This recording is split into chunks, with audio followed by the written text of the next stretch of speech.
Se suponía que sería el día más feliz de mi vida. Pero a las 7:30 de la noche, mi novio había desaparecido del altar. 3 días después, descubrí que quien destruyó mi boda no fue una amante, fue el hombre que limpiaba mis lágrimas. Mi propio padre le puso una pistola en la cabeza a mi novio y le dijo: «O te vas ahora o mueres aquí mismo». Por años pensé que me había abandonado. La verdad era mucho peor. Hola, mis queridos. Hola, mis queridas. ¿Cómo están? Espero que bien, con salud, con el corazón en paz. Yo estoy aquí en mi cocina preparando unas gorditas de requesón de esas bien esponjositas. ¿Saben? De esas que la masa crece, quedan con esa corteza crujiente por fuera y suavecitas por dentro. El olor está llenando toda la casa y siempre que hago esto me acuerdo de tantas cosas que viví, tantas historias que cargo en el pecho. Mi nombre es Sofía. Tengo 54 años hoy, gracias a Dios. Nací y me crié en un pueblito pequeño llamado Aguascalientes, aquí en México. Ciudad linda de aguas termales, donde todo mundo se conoce. Y los chismes corren más rápido que el viento, ¿eh? Pero hoy vivo aquí mismo. Nunca salí de aquí. Es mi tierra, mi suelo, mi lugar de paz. Esta costumbre de hacer gorditas de requesón todos los jueves comenzó cuando mi esposo, Marcelo, volvió a trabajar después de unos problemas de salud que tuvo. Yo me quedaba en casa, nerviosa, preocupada, sin saber qué hacer con las manos. Entonces empecé a hacer gorditas para vender a los vecinos. ¿Saben? Comenzó como terapia y se volvió un dinerito extra. Hoy vendo toda la semana. Ya tengo hasta mis clientas fieles que encargan con anticipación. Es una bendición. Mi cocina es sencilla, pero es el lugar que más amo en esta casa. Tengo un fogón antiguo que mi suegra me dio cuando me casé. Una mesita de fórmica azul clarito que ya está medio desteñida, pero que es testigo de tantas conversaciones, tantos cafés, tantas lágrimas y risas. En la pared tengo un cuadrito del Sagrado Corazón de Jesús y una foto de mi boda. Ah, de mi segunda boda, en realidad. La primera, bueno, es sobre ella que vine a platicar con ustedes hoy. Y miren, antes de continuar, quiero hacerles un pedidito especial aquí a ustedes que me están viendo. Dejen un like ahí abajo para que el algoritmo de YouTube me ayude a llevar esta historia a más gente, por favor. Y suscríbanse al canal también, activen la campanita porque cada semana vengo aquí a contar una historia diferente. Historias de superación, de vida, de fe. Y cuéntenme aquí en los comentarios de qué pueblito me están viendo ahora y a qué horita del día encontraron este video de la abuela Sofía. ¿Me están viendo tempranito, después de la comida o ya de noche antes de dormir? Yo leo todos los comentarios, ¿eh? Me pone tan feliz saber de dónde son y cuándo sacan un tiempito para escucharme. Vamos a crear una cadena de cariño aquí. Cuéntenme, ándale. Pues bien, mis amores, hoy necesito contarles una historia que dolió mucho, mucho de verdad. Una historia sobre traición, pero no del tipo que ustedes imaginan. Fue una traición que vino de donde jamás esperaría y que me enseñó que a veces las personas que dicen que nos aman son las mismas que destruyen nuestra felicidad por puro egoísmo. Les voy a contar sobre el día que debería haber sido el más feliz de mi vida y que se volvió el día más humillante que jamás viví, sobre el hombre que yo amaba y que desapareció del altar, y sobre la verdad que descubrí 3 días después. Una verdad tan terrible que cambió todo lo que yo pensaba sobre familia, sobre amor, sobre confianza. Entonces, tomen su cafecito, acomódense ahí y vengan conmigo en este viaje, porque esta historia necesita ser contada. Yo nací en 1971, en un tiempo bien diferente al de hoy. Mi papá, Arnaldo, era médico cirujano, dueño de una clínica particular aquí en Aguascalientes, Dr. Arnaldo Méndez de Almeida. Todo mundo lo conocía. Era un hombre alto, de lentes, siempre de traje, siempre muy serio. Tenía una reputación impecable en la ciudad, rico, respetado, hasta temido. Mi mamá, Neusa, era una mujer delicada, bajita, callada. Ella había sido enfermera antes de casarse, pero después que yo nací, Mi papá no la dejó trabajar más. Decía que la esposa de un médico no necesitaba trabajar. Vivíamos en una mansión enorme en la parte alta de la ciudad, con vista al Cristo de la montaña de Aguascalientes. La casa tenía un jardín enorme, alberca, 4 recámaras, una biblioteca que mi papá cerraba con llave. Yo era hija única. Mi mamá había perdido 2 bebés antes de mí, y después de mí no pudo embarazarse más. Creo que por eso mi papá me asfixiaba tanto. Yo era la única heredera, la princesita de él, la niña de sus ojos. Cuando yo era pequeña, allá por mis 6, 7 años, yo pensaba que todo eso era lindo. Mi papá me llevaba a pasear en coche, me compraba muñecas importadas, vestidos de princesa. Él decía: «Tú eres especial, Sofía. Tú no eres como las otras niñas. Tú eres mi pequeña reina». Yo sonreía, me sentía importante, pero con el tiempo fui dándome cuenta que aquello no era cariño, era posesión. Yo no podía jugar en la calle como las otras niñas. Mi papá decía que era peligroso, que podía lastimarme, que había gente mala por ahí. Yo estudiaba en casa con maestras particulares hasta los 10 años. No tenía amigas de mi edad. Mi vida era dentro de esa casa gigante y vacía. Mi mamá intentaba llevarme a escondidas a casa de una prima de ella a veces, pero si mi papá se enteraba, peleaba feo, le gritaba a ella, decía que me estaba exponiendo a enfermedades, a malas influencias. Recuerdo que una vez, yo debía tener como 8 años, encontré un gatito abandonado en la calle cuando salí con mi mamá a hacer compras. Yo quise llevarlo a casa. Mi mamá hasta me dejó con miedo de que yo hiciera un berrinche. Pero cuando llegamos a casa y mi papá vio al animalito, se puso rojo de coraje, agarró al gatito del pescuezo y lo aventó del otro lado del portón. Yo lloré desesperada. Él dijo: «Nada entra a esta casa sin mi autorización, nada, ni animal de la calle, ni gente de la calle. ¿Entendiste, Sofía?» Yo entendí.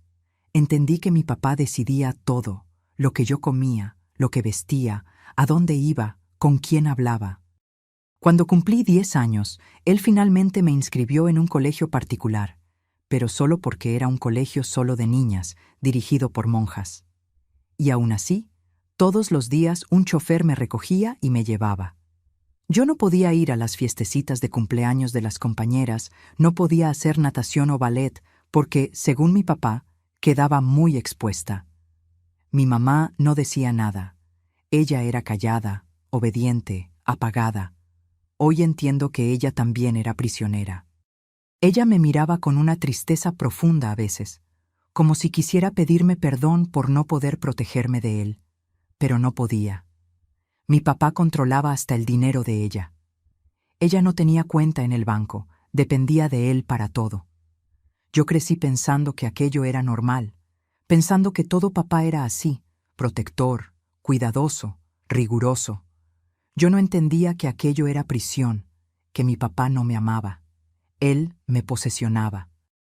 Yo era un objeto precioso para él, una muñeca de porcelana que guardaba en una vitrina de vidrio. Cuando cumplí 15 años, hubo un baile de quinceañera en el club de la ciudad. Varias niñas de mi escuela iban a participar. Yo le supliqué a mi papá que me dejara ir. Él me miró por encima de los lentes y dijo: «Tú no necesitas esos eventos vulgares, Sofía. Tú eres diferente. Tú eres especial». Yo lloré. Me encerré en mi cuarto, quedé castigada conmigo misma.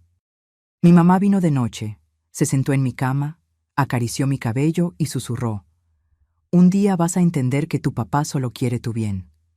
Pero yo no entendía. Yo me sentía sola, aislada. Yo veía a mis compañeras de escuela hablando de novios, de paseos, de libertad, y yo no tenía nada de eso. Mi papá decía que los hombres solo querían una cosa de las mujeres, que yo tenía que cuidarme, que cuando llegara el momento correcto, él iba a elegir a alguien digno para mí. Elegir, como si yo fuera ganado. A los 17 años terminé la preparatoria. Mi papá quería que estudiara medicina para trabajar en la clínica de él, pero yo no quería. Yo quería estudiar educación, trabajar con niños, salir de esa casa, respirar. Él no aceptó. Gritó que yo era una ingrata, que después de todo lo que había hecho por mí, yo iba a tirar todo a la basura para ser maestrita de escuela pública. Fue la primera vez que yo le planté cara. Yo dije que iba a estudiar educación con o sin su autorización. Él se quedó en silencio, ese silencio de él que era más aterrador que el grito. Y al final cedió, pero dijo: «Está bien, Sofía. Estudia tu educación, pero vas a vivir aquí en casa, vas a estudiar aquí en Aguascalientes mismo, en la universidad local. Y todos los días vas a dar cuenta de dónde estuviste y con quién estuviste. ¿Entendido?». Yo acepté porque no tenía opción. Yo tenía 18 años y no conocía nada del mundo más allá de esa casa y esas calles. No tenía dinero mío, no tenía valor de huir. Entonces entré a la universidad, pero seguí viviendo bajo su techo, bajo sus reglas, bajo su control. Y fue en la universidad que conocí a Marcelo. Y fue ahí que todo empezó a derrumbarse. Fue en la clase de Psicología de la Educación, en el segundo semestre de la universidad, que vi a Marcelo por primera vez. Él estaba sentado allá atrás, solito, con un cuaderno viejo lleno de anotaciones. Era un muchacho sencillo, moreno, de cabello medio largo, manos callosas de quien trabaja duro. Usaba siempre el mismo pantalón de mezclilla y 2 camisetas que iba alternando. Descubrí después que él era de la zona rural de Aguascalientes, hijo de un cuidador de un rancho. Trabajaba de día ayudando al papá y estudiaba de noche. Había conseguido una beca del municipio. Cuando la maestra pidió que hiciéramos un trabajo en pareja, nadie quiso hacerlo con él. Las muchachas de mi grupo eran todas de familia, ¿saben? Ese tipo de gente que le hace el feo a quien es pobre. Yo, que había pasado la vida entera aislada, sin saber platicar bien con nadie, terminé sentándome a su lado. Él me miró medio desconfiado y dijo: «¿Estás segura? Tus amigas allá te están llamando». Yo respondí: «No son mis amigas, y sí, estoy segura». Empezamos a platicarnos despacito, con cuidado. Marcelo era tímido, pero cuando agarraba confianza, hablaba bonito sobre la vida, sobre sueños. Él quería ser maestro de una escuela pública, ayudar a niños como él que no tenían nada. Yo me enamoré de la forma como él veía el mundo, tan diferente a mi papá, que veía todo como propiedad, como conquista, como poder. Empezamos a vernos a escondidas. Después de clase, él me esperaba en un cafecito cerca de la universidad. Tomábamos un café, platicábamos, reíamos. Yo le mentía al chofer de mi papá. Decía que tenía reunión de grupo, proyecto extra. Marcelo me hacía sentir libre. Por primera vez en la vida, alguien me miraba no como una princesa en una vitrina, sino como una persona de verdad. 3 meses después, ya éramos novios, pero yo no le conté a mi papá. Yo sabía que si se enteraba, iba a acabar con todo. Marcelo también lo sabía. Él le tenía miedo a mi papá. Decía: «Sofía, tu papá es demasiado poderoso. Si se entera de mí, me destruye. Yo no tengo nada. No soy nadie en esta ciudad». Yo le aseguraba que no, que mi papá iba a entender, que iba a aceptar, pero yo misma no creía eso. Anduvimos a escondidas por casi 2 años. Fue la época más feliz de mi vida. Marcelo me llevaba a ver el atardecer en la presa, me enseñaba a andar en bicicleta, me hacía reír de una manera que yo nunca había reído. Él no tenía dinero para darme regalos caros, pero me daba flores del campo, cartitas escritas a mano, poemas que copiaba de libros de la biblioteca. Cuando cumplí 20 años, en 1991, yo decidí que tenía que contarle a mi papá. Yo ya no aguantaba más vivir escondida, mintiendo. Marcelo se quedó aterrado. Él dijo: «Sofía, espera a que terminemos la universidad, por lo menos. Espera a que yo consiga un trabajo fijo, que tenga algo que mostrarle». Pero yo era terca. Pensaba que mi papá iba a entender que Marcelo era un buen hombre, trabajador, honesto. Una noche de domingo, durante la cena, yo respiré hondo y dije: «Papá, mamá, necesito contarles algo. Yo estoy de novia». El tenedor de mi papá se detuvo en el aire. Él me miró con esos ojos fríos de víbora y preguntó: «¿De novia con quién?». Yo tragué saliva. «Con un compañero de la universidad. Se llama Marcelo. Él es una persona maravillosa, Papá, trabajador, estudioso, respetuoso. Mi papá puso el tenedor en la mesa con una calma que daba miedo. ¿Apellido? Marcelo Díaz de los Santos. Mi papá sonrió, pero no era una sonrisa buena, era una sonrisa de burla. Díaz de los Santos, ese apellido no me dice nada. ¿De qué familia es ese muchacho? Él vive en la zona rural, papá. Su papá es cuidador, pero eso no importa. Lo que importa es... ¿Cuidador? Mi papá alzó la voz y yo me encogí en la silla. ¿Me estás diciendo que estás de novia con el hijo de un cuidador, un peón, un sin futuro? Papá, él no es así. Él es inteligente. Él tiene sueños. Él quiere tu herencia, Sofía. Despierta a la vida. Ese tipo de hombre te mira y ve pesos. ¿Tú crees que te ama? Él quiere el dinero de la familia, quiere aprovecharse de ti. Yo empecé a llorar. No es verdad. Marcelo ni sabe bien cuánto dinero tenemos. Yo nunca le he hablado de eso. Mi papá se rió con desprecio. Ah, ¿no sabe? Todo mundo en esta ciudad sabe quién es la familia Méndez de Almeida. Tú eres una tonta, Sofía, una ingenua, pero yo no lo soy. Y mientras yo esté vivo, ningún muerto de hambre va a meter las manos en lo que es mío. Mi mamá intentó intervenir con la voz bajita. Arnaldo, deja que la niña hable. Por lo menos conoce al muchacho antes de... Cállate, Neusa. Tú no opinas nada aquí. Él se volteó hacia mí. Vas a terminar con ese escuincle mañana mismo. Y si me entero que desobedeciste, te saco de la universidad y te encierro en esta casa hasta que aprendas a tener juicio. ¿Entendiste? Yo salí de la mesa llorando, me encerré en mi cuarto. Mi mamá vino a consolarme más tarde, pero ella misma tenía miedo. Haz lo que tu papá mandó, hija. Él no va a aceptar. Él nunca va a aceptar a nadie.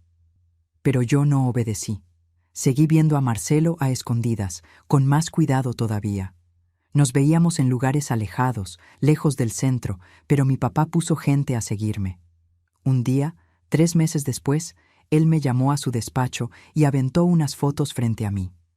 Fotos mías y de Marcelo en la presa, de la mano, besándonos. Me desobedeciste, dijo con una voz helada. Me humillaste. Ahora vas a ver lo que le pasa a quien me falta al respeto.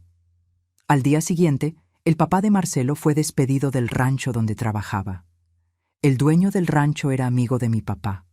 La familia de Marcelo se quedó sin casa, sin dinero, de la noche a la mañana, y Marcelo sabía que había sido mi papá. Él me llamó llorando, desesperado. Sofía, mi papá está enfermo. Mi mamá está desesperada. No tenemos a dónde ir. Tu papá hizo esto, y yo no puedo hacer nada contra él. Yo le supliqué a mi papá que se echara para atrás, de rodillas, llorando. Él me miró con frialdad y dijo, me echo para atrás el día que prometas que nunca más vas a ver a ese muchacho en tu vida. Yo prometí.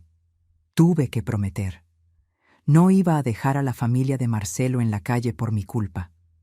Terminé con él llorando, pidiéndole perdón, diciéndole que era mejor así. Él entendió. Él sabía que mientras mi papá estuviera vivo, nosotros no íbamos a tener paz.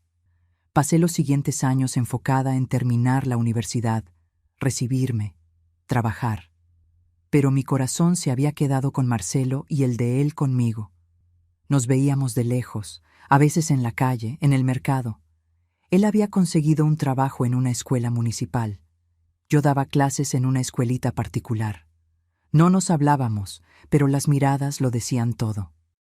Cuando cumplí 26 años en 1997, mi papá empezó a presionarme para que me casara. Él me presentaba pretendientes, hijos de médicos, de empresarios, de rancheros, hombres viejos, arrogantes, que me miraban como mercancía. Yo rechazaba a todos. Hasta que un día él dejó de insistir y eso me asustó más que las peleas. Los años que siguieron fueron los más asfixiantes de mi vida. Mi papá se había dado cuenta que yo no iba a ceder a los pretendientes que él elegía. Entonces cambió de estrategia. Empezó a aislarme de nuevo, como cuando era niña. Controlaba mi sueldo. Yo trabajaba, pero la cuenta del banco estaba a su nombre. Controlaba mis salidas. Tenía que avisar a dónde iba, con quién, a qué hora regresaba. Puso cámaras en la sala, en la cocina, en el pasillo. Decía que era por seguridad, pero yo sabía que era para vigilarme. Mi mamá había empeorado. Ella había desarrollado una depresión profunda, tomaba medicinas controladas, pasaba el día encerrada en su cuarto. Yo creo que ella había renunciado a la vida, ¿saben? Había renunciado a luchar, a existir. Ella era un fantasma caminando en esa casa. Yo intentaba platicar con ella, pero solo lloraba y decía: «Vas a terminar como yo, Sofía, presa para siempre». Yo di clases por 4 años más, pero en 2001, cuando yo tenía 30 años, mi papá me obligó a renunciar. Dijo que yo no necesitaba trabajar, que era ridículo que la hija de él trabajara en escuelita de pobres. Yo intenté resistir, pero él amenazó con quitarme el acceso al coche, al dinero, a todo. Yo cedí. Me volví prisionera de nuevo. En ese periodo, yo casi enloquezco. Pasaba los días dentro de casa sin función, sin propósito. Mi papá tenía consultorio en casa, entonces siempre estaba cerca, siempre vigilándome. No me dejaba salir sola, ni para ir a la panadería de la esquina. Si yo necesitaba algo, el chofer de él iba a buscarlo. Yo tenía 30 años y vivía como una niña bajo tutela. Fue en 2003 que las cosas empezaron a empeorar de una manera que yo nunca imaginé. Mi mamá falleció. Fue de madrugada, durmiendo. Los médicos dijeron que fue paro cardíaco, pero yo sé que fue de tristeza. Ella murió de tanto vivir infeliz. El entierro fue pequeño. Mi papá ni lloró. Se quedó serio, de traje negro, recibiendo los pésames con una cara de piedra. Y ahí quedamos solo nosotros dos, yo y él, en esa casa enorme y silenciosa. Y él empeoró. Sin mi mamá para servir de escudo, todo el control de él cayó sobre mí. Empezó a decidir lo que yo comía, lo que vestía, a qué hora me iba a dormir. Tocaba la puerta de mi cuarto de madrugada para ver si yo estaba ahí. Me llamaba 10 veces al día si yo me atrevía a salir de la casa, aunque fuera para ir al jardín. Él decía que hacía aquello porque me amaba, porque yo era todo lo que tenía, porque el mundo allá afuera era peligroso y lleno de aprovechados. Pero yo sabía que aquello no era amor, era enfermedad, era obsesión. Mi papá no me veía como hija, me veía como propiedad, como una cosa que poseía y que nadie más podía tener. Yo intenté salir de casa una vez. En 2005, a los 34 años, junté valor y dije que iba a rentar un departamentito, que quería tener mi vida. Él me miró como si yo hubiera dicho la mayor de las blasfemias. Cerró la puerta de la casa por fuera, escondió las llaves de mi coche, apagó mi celular. Me dejó 3 días encerrada dentro de casa, sola, sin poder salir. Cuando volvió, me dijo con una calma asesina: «No vas a ir a ningún lado, Sofía. Tú eres mi hija. Tú te quedas aquí conmigo hasta el final». No intenté salir de nuevo. Me quedé ahí pudriéndome viva. Engordé. Perdí las ganas de arreglarme, de vivir. Me estaba muriendo por dentro. Mi papá me llevaba a veces a eventos de la clínica de él, cenas con colegas médicos, y yo iba como una muñeca de cera, sonriendo sin sentir nada, hablando mecánicamente con la gente. Pero entonces, en 2007, algo cambió. Yo tenía 36 años. Mi papá tuvo un infarto. Fue leve, pero lo suficiente para que quedara internado una semana. Y en esa semana, por primera vez en años, yo respiré. Salí de casa, fui a la plaza, me senté en una banca, miré el cielo, lloré de alivio. Y fue ahí, en esa banca de la plaza, que me reencontré con Marcelo. Él estaba pasando con una bolsa de compras, yendo a casa. Cuando me vio, se detuvo. Nos quedamos mirándonos por un tiempo largo, sin decir nada. Él había envejecido, tenía unas arrugas en los ojos, el cabello un poco canoso en las sienes, pero la mirada era la misma, dulce, gentil, verdadera. Él se sentó a mi lado y preguntó: «¿Cómo estás, Sofía?» Yo me derrumbé. Lloré como niña. Le conté todo. La prisión, el control, la muerte de mi mamá, el infierno que era mi vida. Él me escuchó en silencio, agarrando mi mano. Cuando terminé, dijo: Yo nunca te olvidé. Todos estos años pensé en ti todos los días. Y si quieres, podemos intentarlo de nuevo. Podemos huir. Yo lo miré asustada. ¿Huir? Marcelo, tú no conoces a mi papá. Él me encuentra, me destruye, te destruye. Entonces vamos a ser más listos, vamos a hacerlo bien. Nos casamos legalmente, entonces él no puede hacer nada. Tú pasas a ser mi esposa, ya no la propiedad de él. La idea parecía absurda, pero al mismo tiempo era la única salida. Empezamos a vernos a escondidas de nuevo, planeando. Marcelo tenía un trabajo fijo ahora, una casita rentada, sencilla, pero digna. Dijo que podíamos vivir una vida humilde, pero libre. Y yo acepté. Yo acepté huir con él, casarme, tener una vida. Mi papá salió del hospital una semana después. Volvió a casa más controlador todavía, pero yo fingí que todo estaba bien. Fingí obediencia, sumisión. Mientras tanto, yo y Marcelo planeábamos todo en los mínimos detalles. Nos íbamos a casar un sábado por la tarde, en una ceremonia sencilla en la iglesia del centro. Invitamos a poquísima gente. Mi papá no podía saber. Pero 3 días antes de la boda, mi papá me dijo: «Sofía, tuve una sorpresa. Tú te vas a casar». Yo me congelé. «¿Cómo?». Él sonrió. «Yo arreglé un matrimonio para ti. Un buen partido, médico, colega mío, hombre de bien, viudo, sin hijos. Él te va a cuidar. La boda es dentro de 2 meses». Yo dije que no me iba a casar. Él dijo que no tenía opción, y ahí cometí el error de mi vida. Conté la verdad. Dije: «No me voy a casar con tu colega, papá, porque ya me voy a casar con Marcelo el sábado». El rostro de él se puso rojo, después morado, después blanco. Se quedó en silencio, un silencio terrible, y después dijo con una voz que yo nunca había escuchado: «Entonces te vas a arrepentir». El sábado llegó. Me desperté a las 5 de la mañana temblando. Mi papá se había quedado callado los últimos 3 días. No había dicho nada más sobre el asunto. Eso me aterraba más que si hubiera gritado. Yo conocía ese silencio. Era el silencio de quien está planeando algo terrible. Yo fingí que iba a salir a hacer compras. Agarré una maletita pequeña con algunas ropas, documentos, y salí sin mirar atrás.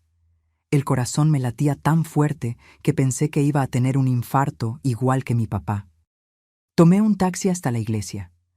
Marcelo ya estaba ahí, nervioso, de traje prestado, con 2 amigos de él como testigos. Había como 10 personas más en la iglesia, compañeros de trabajo de él, la familia de uno de los amigos. Yo entré a esa iglesia a las 6:30 de la tarde. El sol entrando por las ventanas. Todo estaba silencioso y bonito. Yo traía un vestido blanco sencillo, sin velo, sin lujo. Pero yo estaba feliz. Por primera vez en tantos años, yo estaba feliz de verdad. El padre empezó la ceremonia. Yo y Marcelo estábamos de la mano, sonriendo, llorando.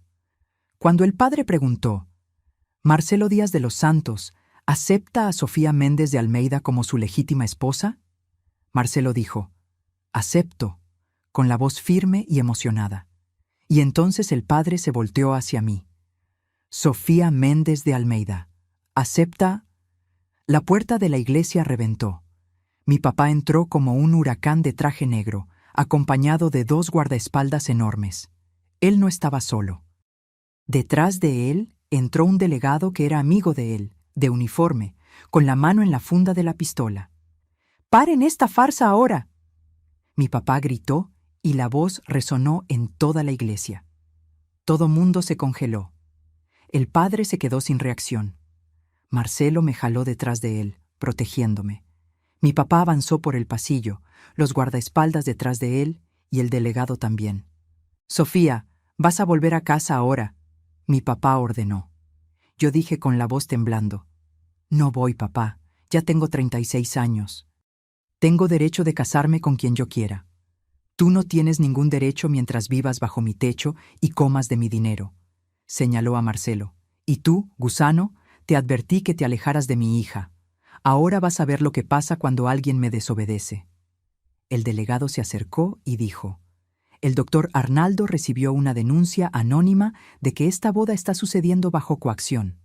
Voy a tener que interrumpir la ceremonia y llevar al novio a la delegación para que declare». Marcelo se puso pálido. «¿Coacción? ¿Qué coacción? Fue ella quien quiso casarse conmigo».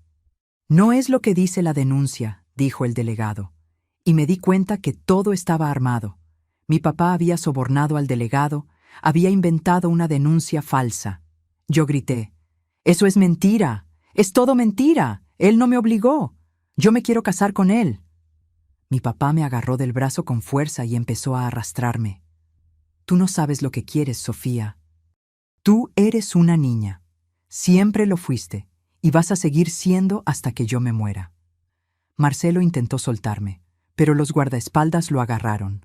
Uno de ellos le torció el brazo para atrás y escuché a Marcelo gruñir de dolor. El padre intentó intervenir, pero mi papá gritó que iba a demandar a la iglesia si no se quitaban de enfrente. Los testigos se quedaron en shock, sin saber qué hacer. Una de las señoras empezó a llorar, pidiendo que pararan, pero nadie tenía valor de enfrentar a mi papá. Mi papá me arrastró fuera de la iglesia, empujándome cuando intentaba resistir. La gente en la calle se detuvo a mirar, cuchicheando, pero nadie hizo nada. Me aventó en el asiento de atrás de su coche, se subió a mi lado y le ordenó al chofer que se fuera. Yo golpeé la ventana, grité, intenté abrir la puerta, pero estaba cerrada por fuera. Durante todo el trayecto hasta la casa, mi papá no dijo una palabra. Solo me agarraba de la muñeca con fuerza, los dedos clavándose en mi piel, dejando marcas moradas. Cuando llegamos, me arrastró para adentro, me empujó hacia el pasillo. Yo tropecé, caí de rodillas. Él me levantó del brazo con violencia y me empujó a mi cuarto. «Te vas a quedar aquí hasta que aprendas», dijo con una voz helada como hielo. «Te vas a quedar aquí hasta que entiendas que lo que hago es por tu bien. Eres una ingrata, Sofía.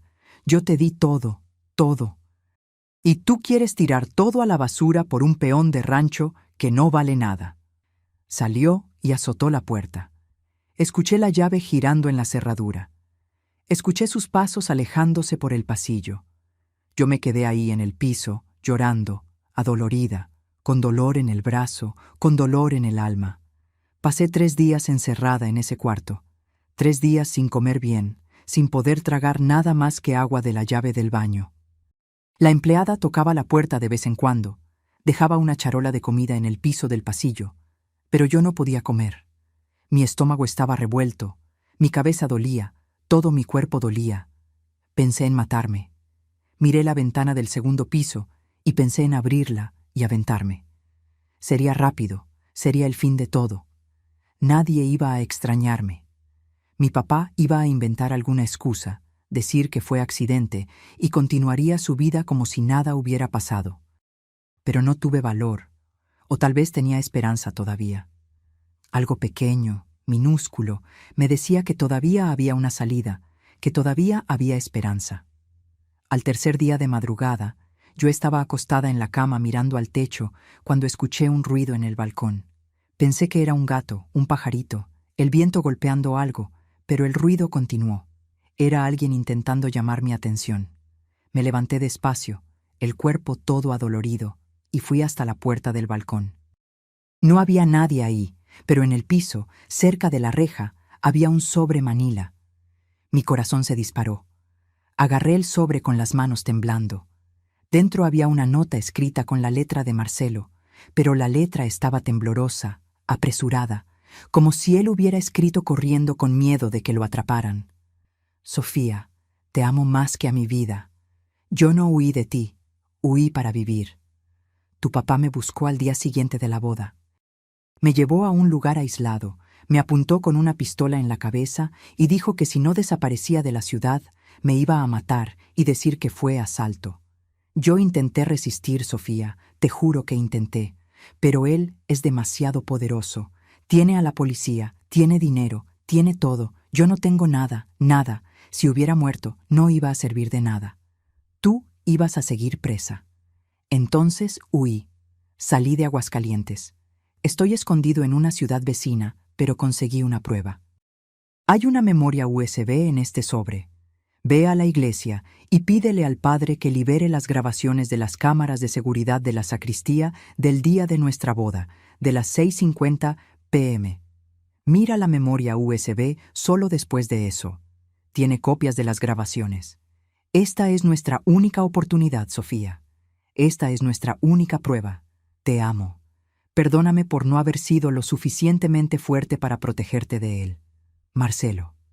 Lloré leyendo eso. Lloré de alivio porque él no me había abandonado. Lloré de miedo porque ahora yo sabía que mi papá era capaz de matar. Iba a matar al hombre que yo amaba si era necesario para mantenerme bajo control. Yo sabía que tenía que salir de esa casa, pero no sabía cómo.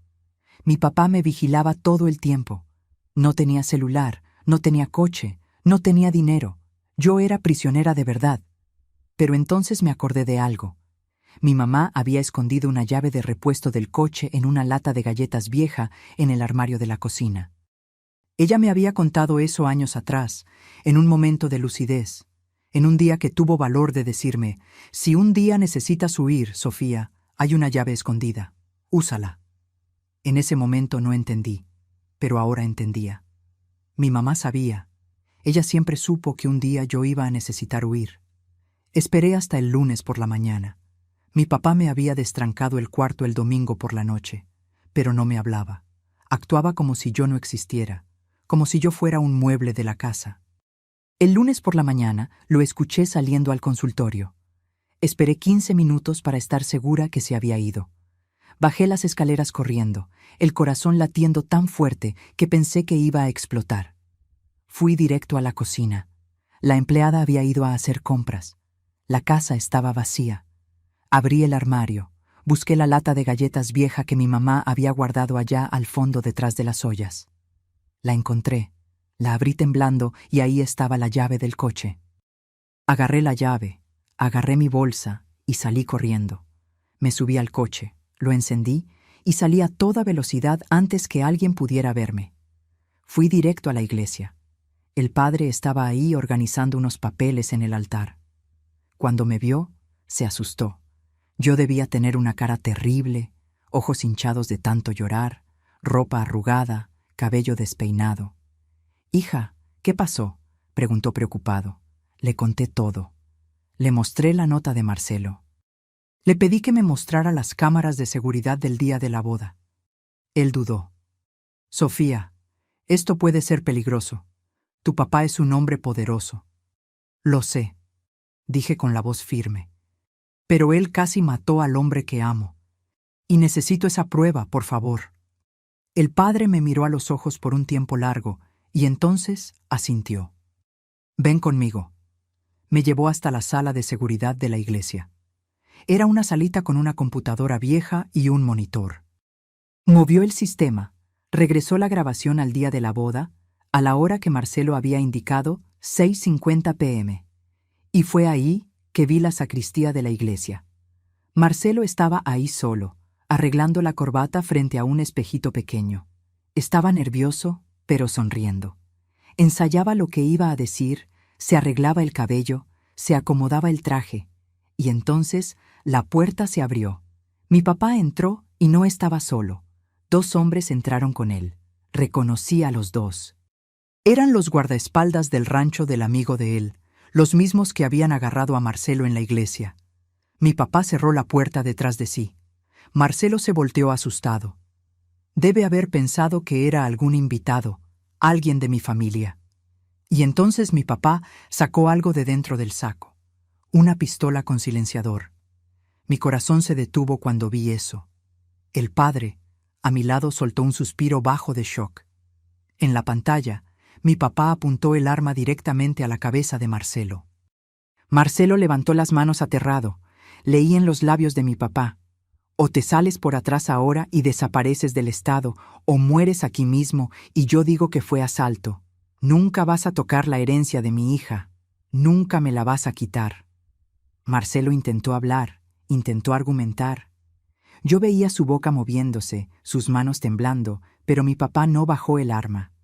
Uno de los guardaespaldas se acercó y amartilló otra pistola también, apuntando al pecho de Marcelo.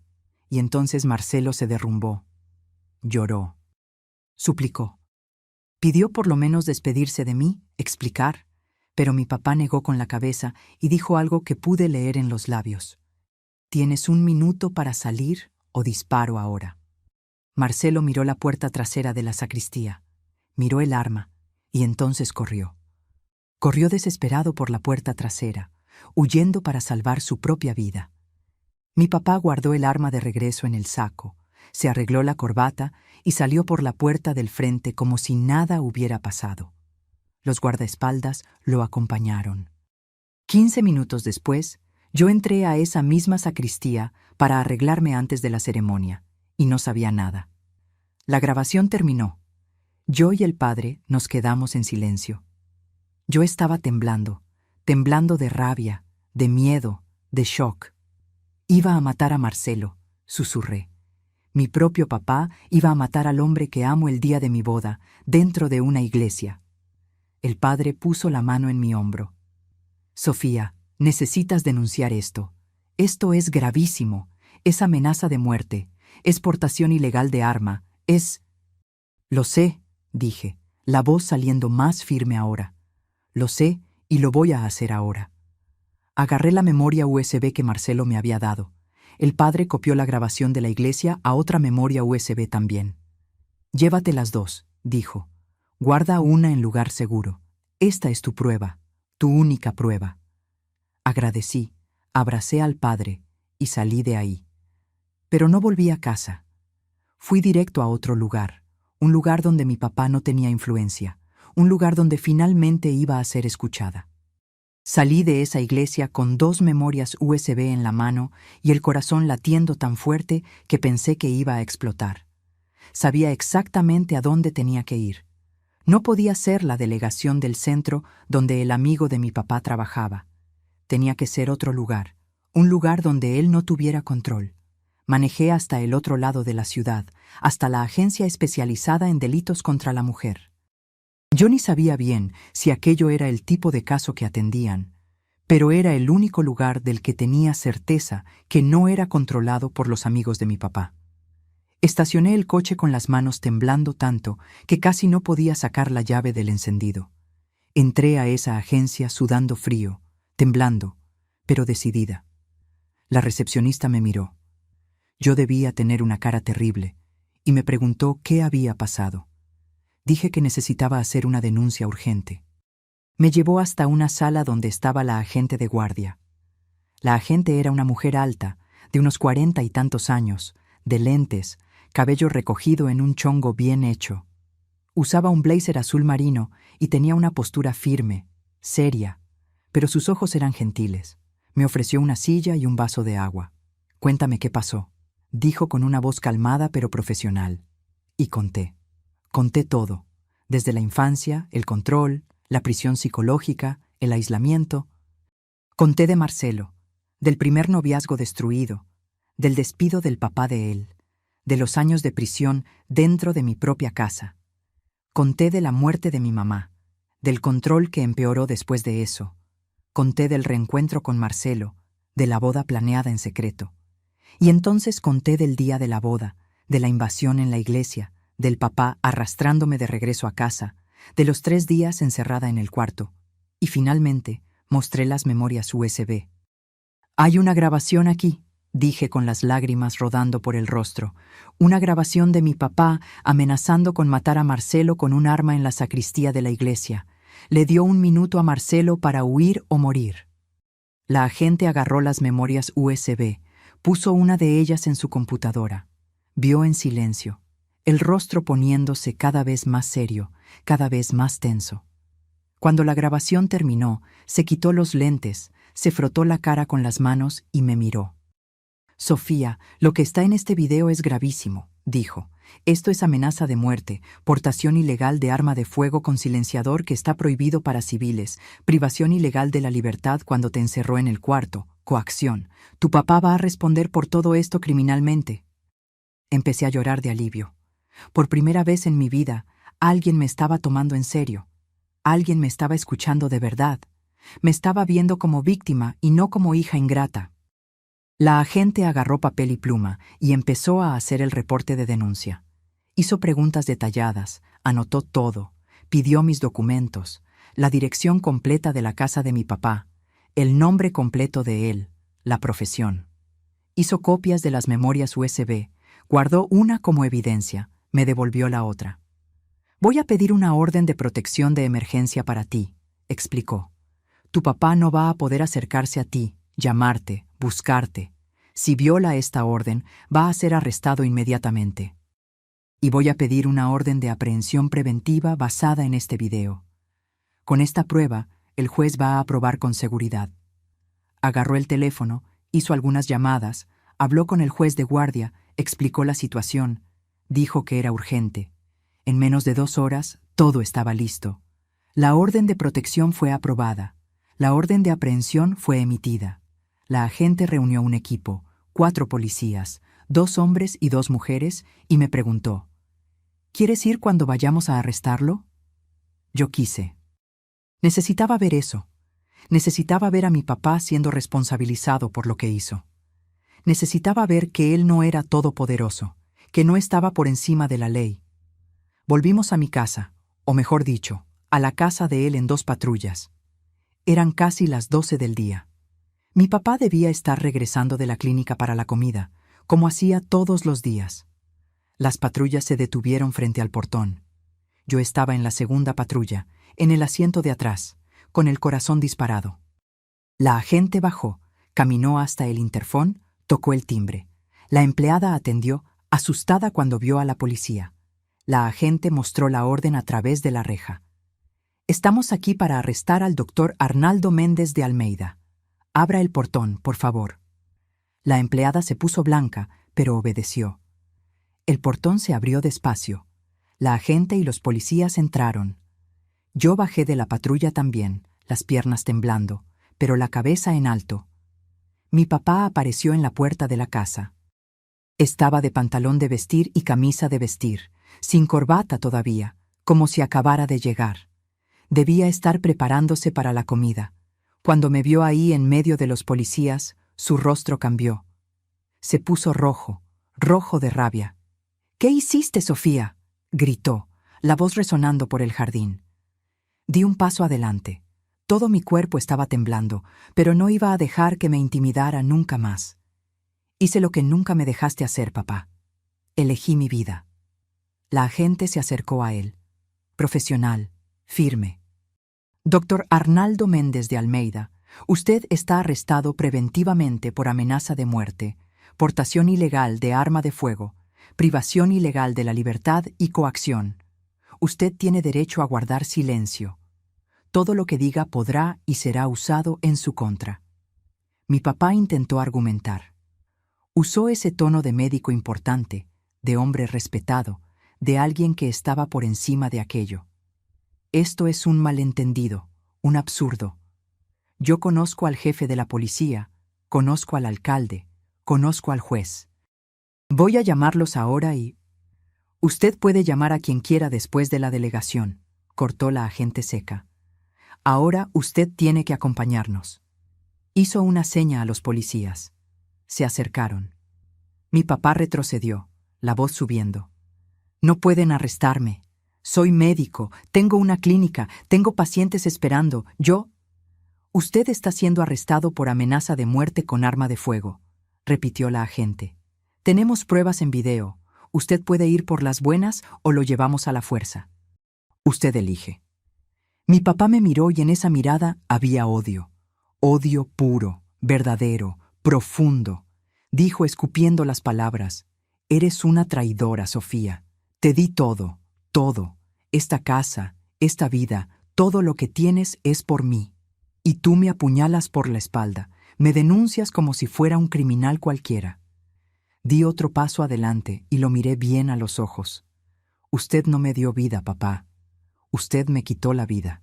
Me encerró, me controló, me destruyó. Casi mata al hombre que amo. ¿Y ahora? Ahora quien va a pagar es usted. Los policías agarraron a mi papá de los brazos. Él intentó resistir, empujó a uno de ellos. Fue suficiente, lo voltearon de espaldas, le pusieron las esposas en las muñecas.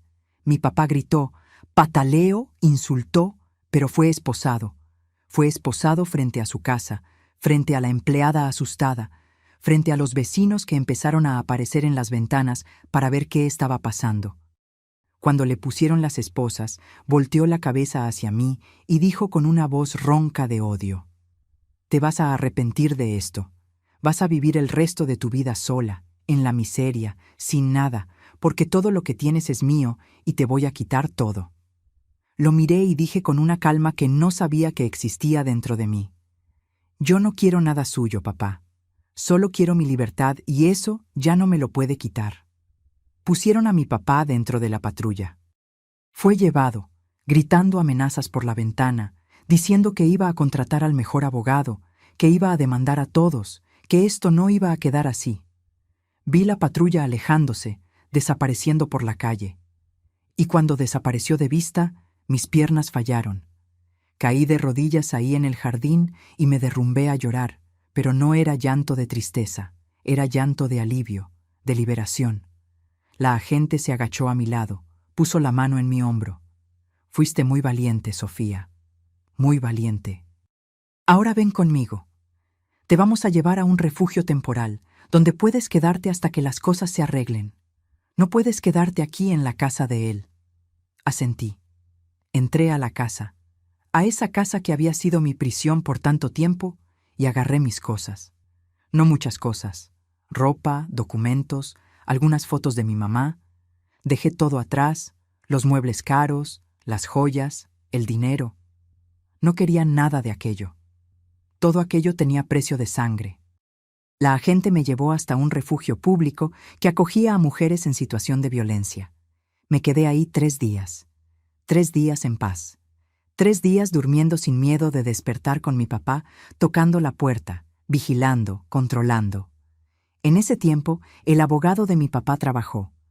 Presentó solicitud de amparo, alegó que el video era un montaje, que yo era una hija ingrata queriendo quitarle la herencia, que mi papá era un hombre respetado de la comunidad y que aquello era persecución. Pero el video era real. El peritaje lo confirmó. Y cuando la policía fue a revisar la casa, encontraron el arma que había usado en la sacristía. El arma con silenciador registrada ilegalmente, escondida en la caja fuerte del despacho de él. Mi papá estuvo preso por 1 mes entero, esperando el juicio.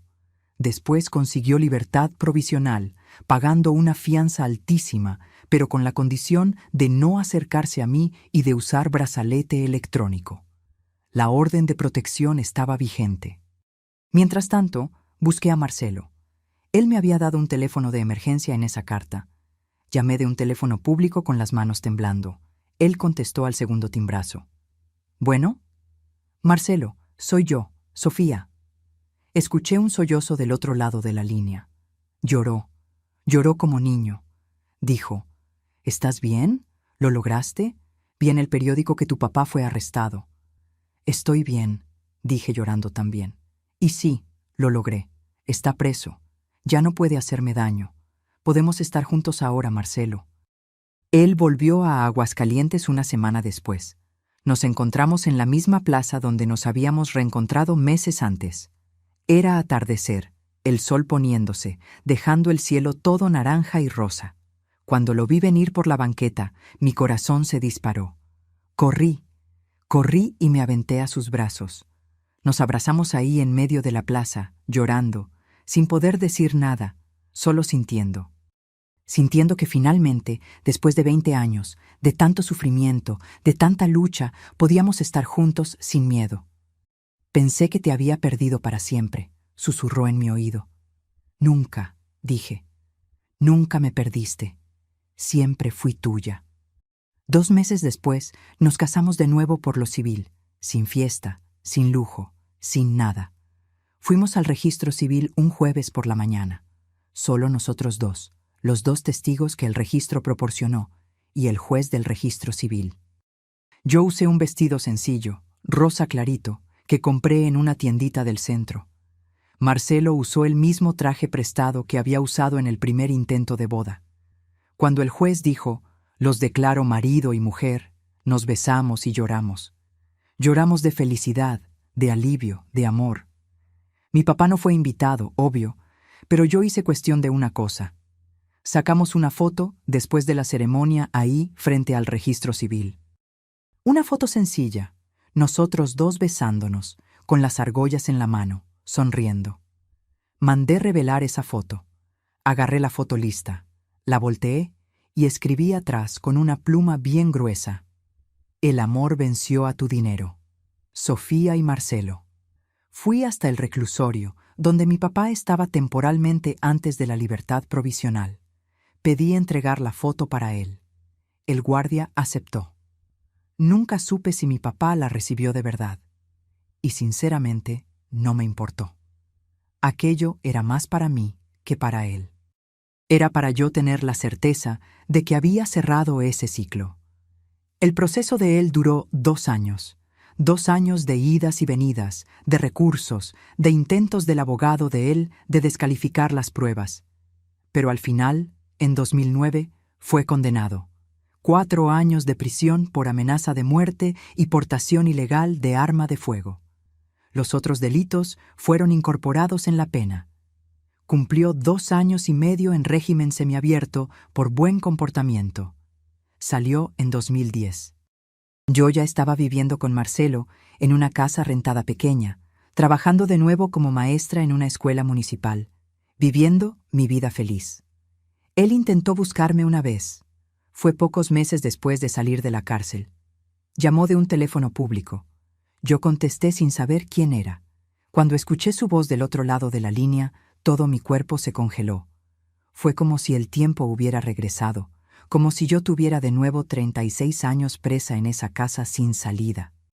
«Sofía», dijo, la voz más vieja, más cansada. «Me equivoqué. Sé que me equivoqué. Necesito platicar contigo en persona». Respiré hondo y dije con una firmeza que me sorprendió: «Usted no se equivocó, papá. Usted me destruyó, me encerró toda la vida, casi mató al hombre que amo, y ahora estoy reconstruyendo mi vida lejos de usted, y le pido por favor que no me busque nunca más, nunca más». Y colgué. Él respetó. O tal vez tuvo miedo de violar la orden de protección y volver a la cárcel. Nunca más me buscó. Nunca más escuché su voz.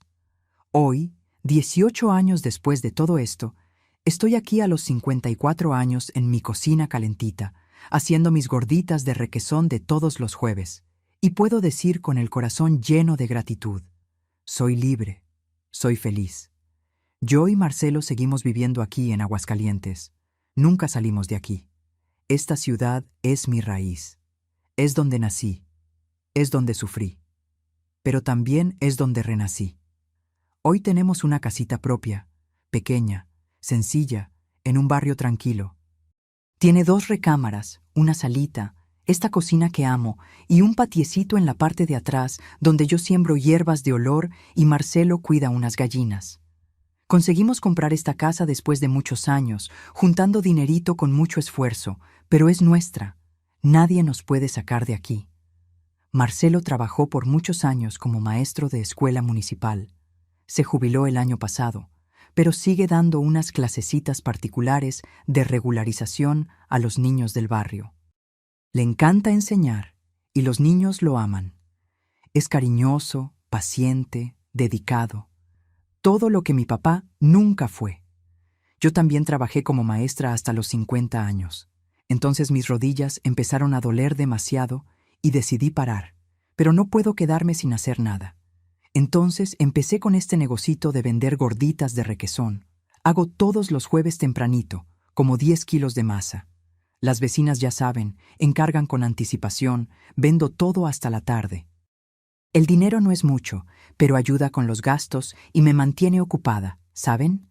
Y me gusta amasar, ver crecer en el comal, sentir el olor llenando la casa. No tenemos hijos. Lo intentamos, pero no llegaron. Al principio sufrí mucho con eso. Pensé que era castigo, que Dios me estaba castigando por haber denunciado a mi papá. Pero Marcelo me calmó. Dijo: Sofía, ya pasamos por tanto, sobrevivimos a tanto dolor, que ya probamos que nuestro amor vale más que cualquier cosa. Con hijos o sin hijos, nosotros somos una familia. Y lo somos. Tenemos a los sobrinos de él que vienen aquí todos los fines de semana. Tenemos a los niños del barrio que nos tratan como abuelos adoptivos. Tenemos a las vecinas que vienen a tomar café aquí y platicar de la vida. Tenemos una comunidad, ¿saben? Una red de afecto que construimos con el tiempo. Mi papá murió hace 3 años, en 2022. Me enteré por casualidad, vi en el periódico local. Tenía 82 años. Murió solo en un asilo. La clínica de él había quebrado después del proceso. La reputación de él se había ido al caño. Perdió todo. Cuando leí la noticia, no sentí nada. Ni alivio, ni tristeza, ni rabia, nada. Era como si él ya hubiera muerto para mí hace mucho tiempo. No fui al entierro. Marcelo me preguntó si quería ir. Dije que no. Respetó. Pasamos ese día haciendo las cosas normales de nosotros. Él regando las plantas, yo haciendo gorditas de requesón. Viendo televisión de noche, de la mano en el sofá. Y fue así que cerré ese capítulo de mi vida.